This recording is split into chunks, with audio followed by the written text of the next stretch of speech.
Hay veces, ¿no?, que uno busca respuestas sobre cómo hallar equilibrio en la vida, personal, social, hasta, digamos, a nivel cósmico. Sí, Y bueno, las respuestas aparecen en lugares medio inesperados. Textos antiguos, viste, con metáforas que hoy quizás suenan raras, pero que guardan una sabiduría tremenda. totalmente. Pasa mucho eso. Hoy justamente nos vamos a meter de lleno en un material así. Es un análisis bien detallado de un verso muy específico, un odu, del corpus de sabiduría yoruba, conocido como Ifá. Ajá. El odu es Okanran Meji, y la fuente que tenemos es un estudio bastante académico que se mete en las capas de significado. Toca orden cósmico, género, propósito divino, armonía. Temas centrales, sí. Así que bueno, nuestra misión hoy, si se quiere, es desempacar juntos este verso, explorar su lógica interna y ver qué nos dice sobre el equilibrio, sobre esta idea de un lugar natural para las cosas. Y qué pasa cuando eso se rompe, ¿no? Todo desde la mirada yoruba que nos presenta el texto. Me parece una hoja de ruta excelente. Y es clave recordar, como bien decís, que Ifá es mucho más que adivinación. Es una filosofía completa, una cosmología, un compendio enorme de conocimiento del pueblo yoruba acumulado por siglos. Claro. Y este Odum, o Kanran Meji, usa un lenguaje poético, metafórico, que, puede parecer simple al principio, pero la verdad es que revela una enseñanza súper compleja sobre la naturaleza misma del desequilibrio. Ajá. Nos muestra cómo eso de estar fuera del lugar, de no cumplir la función que te es propia, digamos, genera caos sí o sí, una falta de paz fundamental. Ujú. Y lo más importante quizás, nos presenta el camino de vuelta, cómo regresar a la armonía a través de la conciencia espiritual y la acción ritual que corrige. Buenísimo. Bueno, entremos entonces en materia. El análisis destaca unas líneas clave al principio de este esé. Dice, Okan Rankan Nijin, Okan Rankon Lohun, Exacto. que se traduce más o menos como un Okan Ran aquí, un Okan Ran allá. Y justo después viene Okan Randimeji diré, o sea, Okan Ran convierte en dos para traer buena fortuna. Suena casi a un acertijo, ¿no? Sí, tiene esa cualidad. ¿Qué es Okan Ran acá? ¿Y por qué esto de convertirse en dos? ¿Por qué trayere buena fortuna? Uno pensaría intuitivamente que dividirse trae problemas, no beneficios. Esa es una observación súper pertinente y va al corazón del simbolismo acá. Mira, Okanran es uno de los Odu Ifá principales, de los 256, y se lo asocia muchas veces con movimiento, con cambio, con algo que emerge, ¿viste? Ajá. Pero acá la clave es la dualidad. La repetición aquí Nijin y allá Lohun no es solo poesía. Es una forma de decir que un mismo principio se manifiesta en dos ámbitos que se complementan, o que una unidad se divide en dos partes necesarias para que el todo funcione. Entiendo. Y eso nos lleva a Dimeji, convertirse en dos. Como bien decís, uno piensa en dilesión como algo negativo, pero en la lógica de Ifá, al menos acá, no es una fractura que destruye, es una diferenciación creativa. Ah, mira vos. Es el proceso por el cual la unidad, digamos, primordial, se diferencia para que existan pares funcionales. Pensá en luz y oscuridad, cielo y tierra, o masculino y femenino, como se ve en muchas cosmologías. Claro, claro. Son distintos, pero se necesitan. Uno no existe sin el otro para que el mundo sea como es. Y es a través de esa diferenciación, que crea complementariedad, que se genera la armonía. Y de esa armonía, surgen las bendiciones, la buena fortuna, el ire, es crear un equilibrio dinámico. Entendido. No es romperse entonces, es como completarse a través de la diferencia. Una idea fuerte, sí. Y supongo que esta idea de equilibrio y de lugar correcto es lo que se explora con la metáfora central que analiza el texto, ¿no? Que es bastante llamativa. Muy llamativa, sí. Dice, Adifafun omu nigbatigwon ti lo saya ocurrin. La traducción sería algo como, se realizó adivinación para los senos cuando estos se habían ido al pecho de los hombres. Es fascinante la personificación, los omu, los senos, Sí. tratados como entidades que pueden decidir, que tienen un destino y que se equivocaron del lugar. ¿Qué nos dice el análisis sobre esto? O sea, ¿qué significa que estuvieran en el haya ocurrin, el pecho masculino? ¿Es solo un error, digamos, geográfico en el cuerpo? No, va mucho más allá de lo geográfico. Lo fascinante acá, y el análisis lo señala muy bien, es el simbolismo tan profundo que tienen los Omu en la cosmovisión yoruba. No son solo anatomía, Claro. son emblemas muy poderosos de nutrición, de la capacidad de dar y sostener la vida, de maternidad, sí, obvio, pero también, y esto es crucial para el verso, son símbolo de paz, de calma, de isimi, un concepto que ya vamos a explorar más. Interesante. Entonces, que estos símbolos de nutrición y paz se encuentren en el pecho masculino, el Aya o Kunrin representa, según la fuente, una dislocación cósmica, fundamental. Es una imagen de desorden primordial, algo que está intrínsecamente fuera de su propósito, de su función natural, y por eso genera una tensión enorme. No es solo que estén en el lugar equivocado, es que están en un contexto que contradice su esencia misma. Y para entender por qué ese contexto masculino es problemático, el texto describe el rol asociado al hombre ahí mismo, ¿verdad? Exacto, lo contrasta directamente. Dice, Okunrin gun igi, won loya gun. Se traduce como los hombres trepaban árboles, iban a pelear guerras. El análisis lo interpreta como símbolo de la función masculina, digamos, tradicionalmente vista como activa, ¿no? Hacia afuera, el riesgo, la provisión, caza, defensa, cosas que implican esfuerzo, agitación, peligro. Exactamente. El verso pone ese contraste a propósito. Por un lado, los hombres asociados con gun iji, trepar árboles, que implica riesgo, esfuerzo físico, y jagun, ir a la guerra, que es el epítome de la agitación, el conflicto, el peligro. Claro. Y por otro lado, los senos, símbolos de paz y nutrición. La consecuencia directa de esta incongruencia se dice sin vueltas en el verso.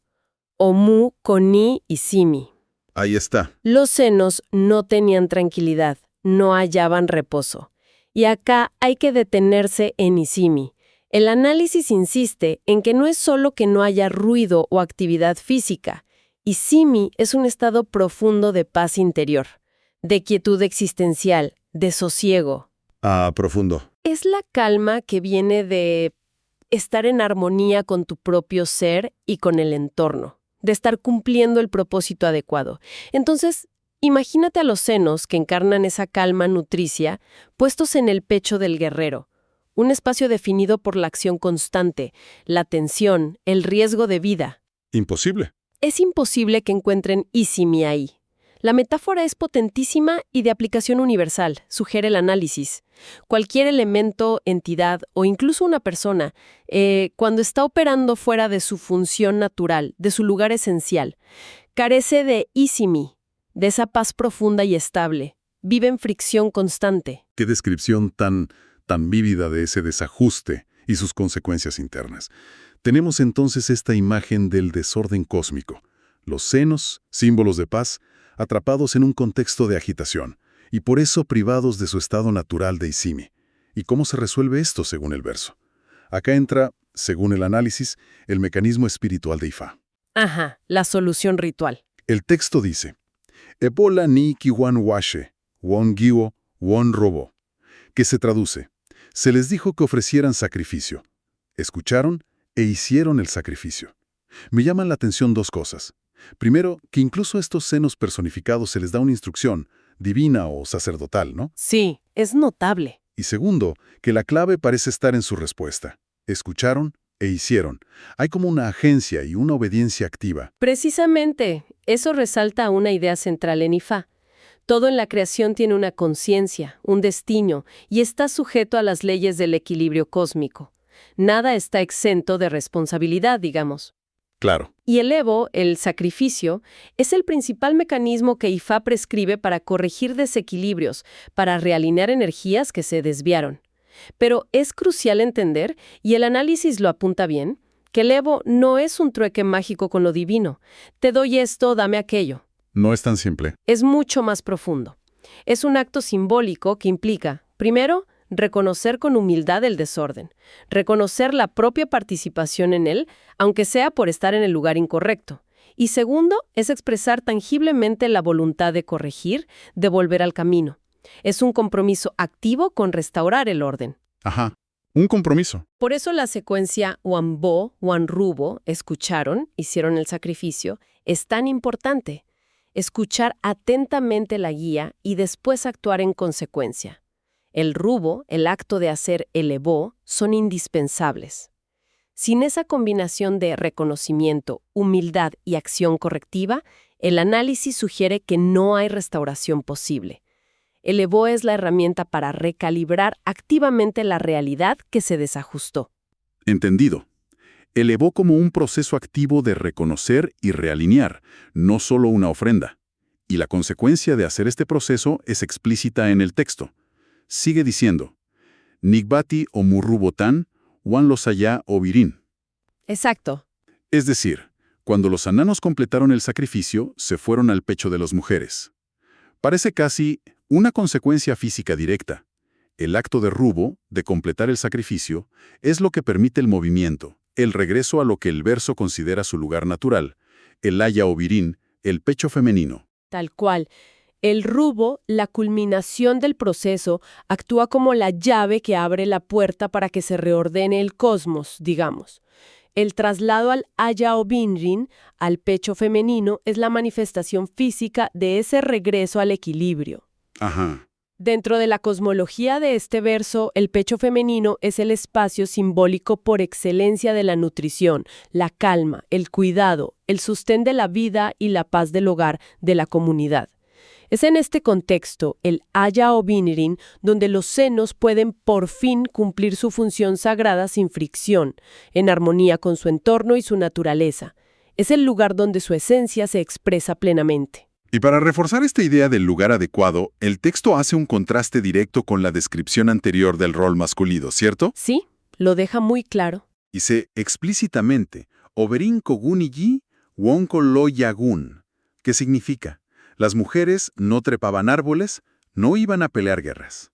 Ahora, esto hoy podría leerse como una visión limitante, ¿no? ¿Cómo aborda el análisis esta definición de roles? Es una pregunta clave, ¿sí? Y el análisis es cuidadoso con eso. Señala que, desde la perspectiva de este verso de Ifá en particular, esta descripción no busca poner una jerarquía de valor, ni imponer una limitación negativa a la mujer. Ajá. Más bien, describe una especialización funcional, dentro de un modelo de armonía social y cósmica. Así como al hombre se lo asocia con la acción externa, el riesgo, la provisión, gunigi, yagun, Sí. y la mujer se la asocia con la esfera del hogar, la crianza, la sanación, la preservación de la sabiduría y fundamentalmente mantener la paz, el isimi, dentro de la familia y la comunidad. Entiendo. La palabra clave que surge del análisis es complementariedad. No se trata de roles rígidos para siempre, sino de reconocer funciones distintas que, en este marco, se consideran igual de esenciales y valiosas para el equilibrio del todo. Son como dos mitades de un sistema que funciona mejor cuando cada parte cumple su función principal. Es una visión de interdependencia, no de subordinación. Entendido.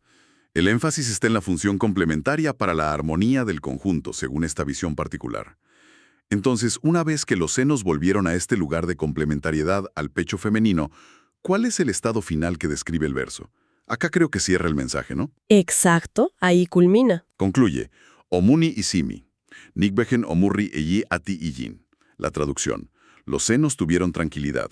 Al final, los senos recibieron honor y alabanza. Es fascinante, no solo recuperan la paz perdida, el Isimi, Sí. sino que obtienen algo más, honor y alabanza. Exactamente, ahí está la culminación de la enseñanza, según lo ve el análisis. El primer resultado, el más inmediato de estar en el lugar correcto y cumplir tu función, es restaurar la isimi, esa paz interior, ese sosiego. Claro, Pero la historia no termina ahí. El verso añade que también recibieron ijin, que es honor, respeto, reconocimiento, y ijin, alabanza, elogio. ¿Y por qué?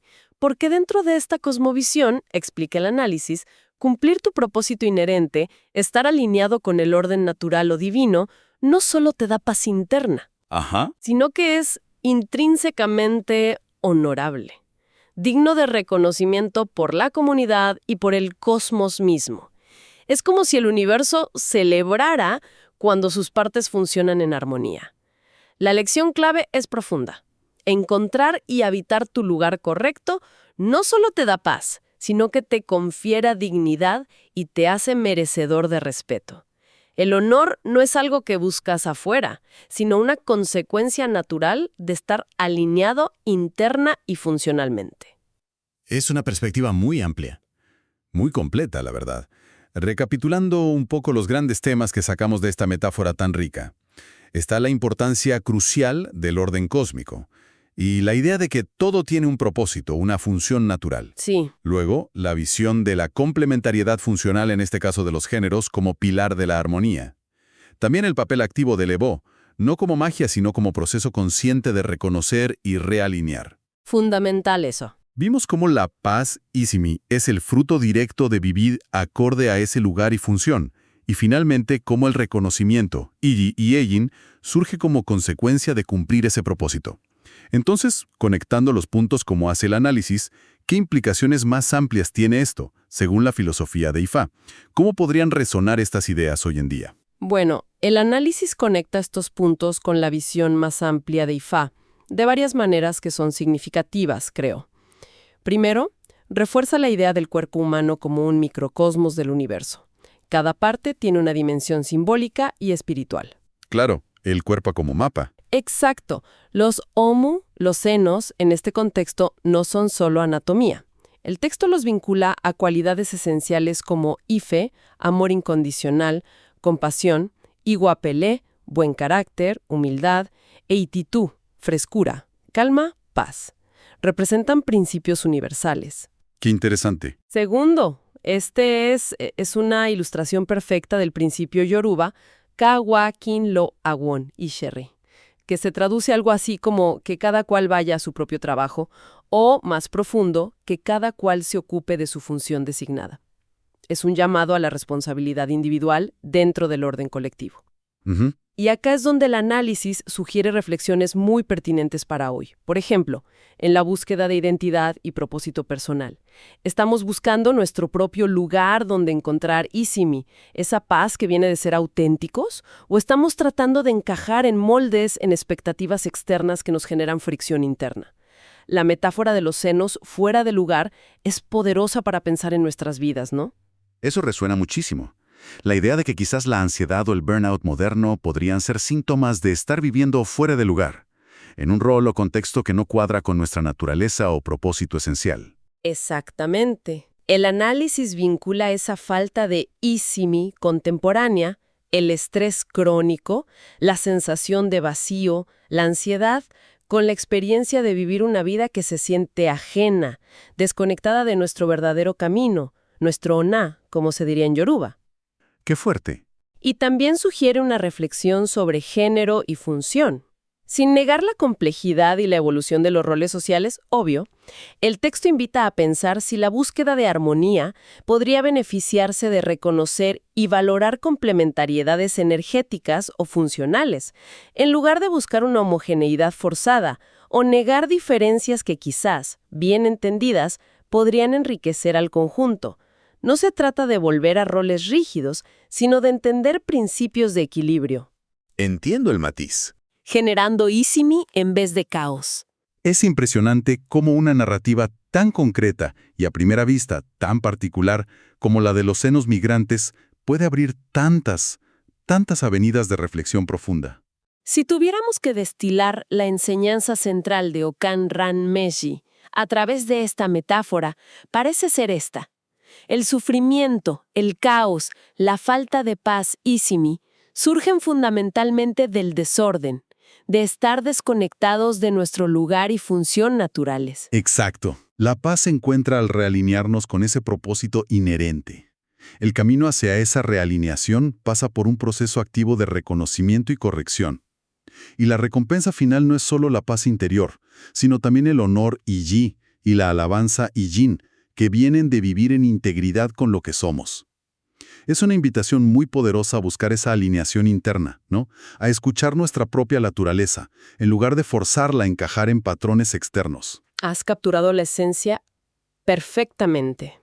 Y quizás, para dejar una reflexión final así, abierta, podríamos retomar esa idea del cuerpo como microcosmos que exploramos. Ajá. Si los senos fuera de lugar, como una parte del cuerpo simbólico, representan un desequilibrio con consecuencias tan palpables como la pérdida de Isimi, bueno, podríamos preguntarnos qué otras partes de nuestra vida, sea a nivel personal, como talentos no usados, pasiones ignoradas, relaciones desajustadas, o a nivel colectivo, como estructuras sociales o económicas que generan fricción y sufrimiento, podrían estar, metafóricamente, fuera de lugar. Buena pregunta. ¿Dónde más estamos sintiendo esa falta de Isimi, esa falta de armonía profunda? Porque los componentes esenciales no están cumpliendo su función natural o están en un contexto que los contradice. Y si es así, ¿cómo sería aplicar ese proceso simbólico del Evo a ese reconocimiento honesto del desorden y ese compromiso activo con la realineación para restaurar el equilibrio, para permitir que emerja la paz, el honor y la dignidad inherentes a cada propósito cumplido?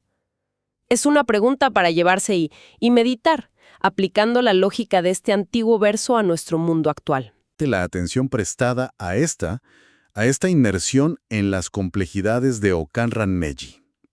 Es un recordatorio de cómo estas sabidurías ancestrales, a menudo envueltas en un lenguaje simbólico que hay que descifrar, siguen ofreciendo perspectivas valiosísimas para nuestra eterna búsqueda humana de paz, de propósito y de equilibrio en la vida.